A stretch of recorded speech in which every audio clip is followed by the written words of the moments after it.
Hello, this is Robin from CowboyStudio. Today we're going to look at how to troubleshoot issues with our NPT04 trigger and receiver. First, you need to make sure that the batteries and everything is okay. So, the trigger itself does come with a battery pre-installed. So the way to test it is simply press the test button on top and make sure that the light lights up.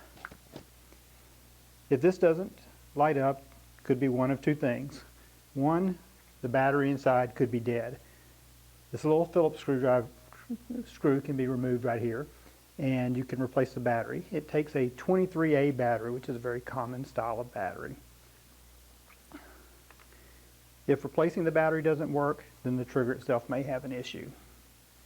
Next, we need to put the batteries in our receiver. It takes two AAA batteries. They're installed right here in the back. Right here, there's a little indicator that tells you how to install the batteries. Install our batteries. Put our battery compartment cover back in place.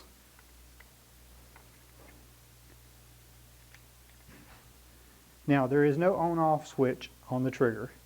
It's only used when the button is pushed or when the camera tells it to fire, so there's no need for an on-off switch. Now, there is a on-off switch right here on the receiver, and you need to make sure to turn this off when it's not in use.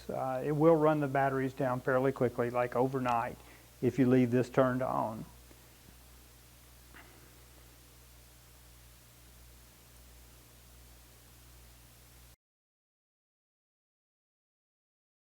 Now, the next step is to get the trigger and receiver communicating. This is done by making sure that the channels on the two are the same. On the trigger portion, there's a channel switch right here. This is called a 4-channel receiver because there's 4 options. You can have both on, both off, 1 on, or 2 on. So a total of 4 combinations. Now, all we have to do is make sure they're the same. The only reason there's multiple channels is for situations where there may be multiple triggers in the same studio and you need them to not fire each other, or if you're just getting radio interference from another source. In this situation, we have switch number 1 on and 2 off.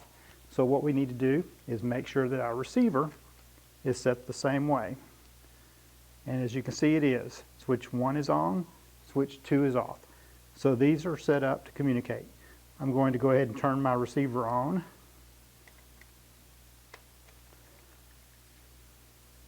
Now, what you should be able to see is when I press the test button on my trigger, the light should light on my receiver.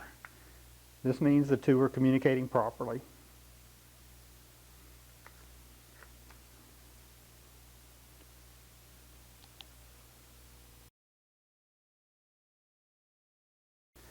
Okay, now the NPT04 system is a manual only system. This means that no TTL communication is transferred between the trigger and the receiver. This includes high-speed sync information. So if you have a flash that does high-speed sync, this trigger will not let you use that function. Now, what we need to do, we'll take our flash. This could be any flash that has a manual option.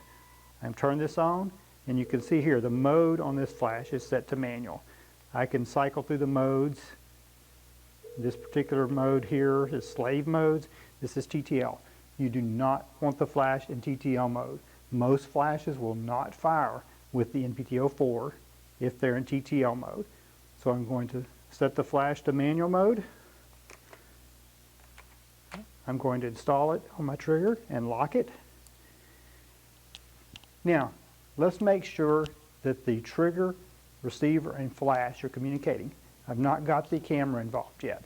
I'm simply going to take the trigger, press the test button, and the flash should fire. This means that the trigger is communicating with the receiver and the receiver is communicating with the flash.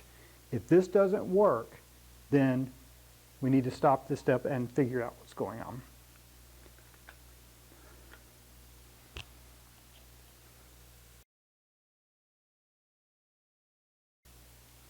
Okay, now that we've got our trigger, receiver, and flash working properly, we can bring in the camera. Again, this is a manual flash trigger system. This means also that the camera has to be set into manual mode. So on your dial, your camera should be set to M. Other settings will produce unpredictable results. If I turn my camera on, in this case I'll look at the info, we can see that it's set to M. At this point we can test to see if the camera and the flash are working together. Now you'll note the flash has gone into standby mode. The NPT04 will not wake up the flash. So what you need to do is, if you're using this and you're going to be letting your flash sit for a while, you may want to turn the standby mode off.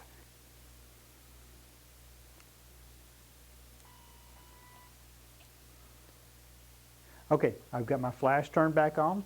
I can press the shutter release button on my camera.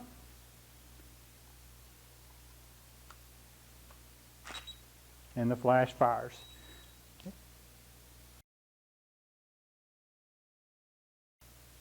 Now I have done nothing to adjust the settings on my camera. Since this is a manual mode trigger, the camera settings all have to be set by you.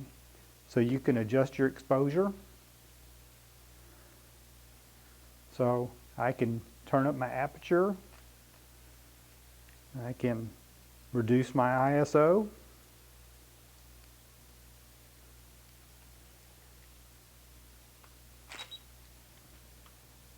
I'm getting closer. I've got it closer to a proper exposure.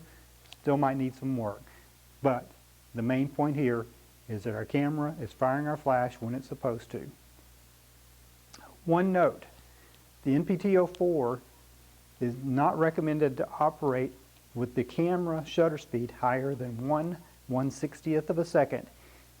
If you go over that point, you may find that a portion of your picture is dark, because the flash is not synced properly with the shutter on the camera, and the shutter is closing before the flash completely fires. Well, I hope this helps you solve any problems you might be having with the NPT04. It's a great, simple to use little receiver and trigger system, and we hope you enjoy it. Thank you from Cowboy Studio.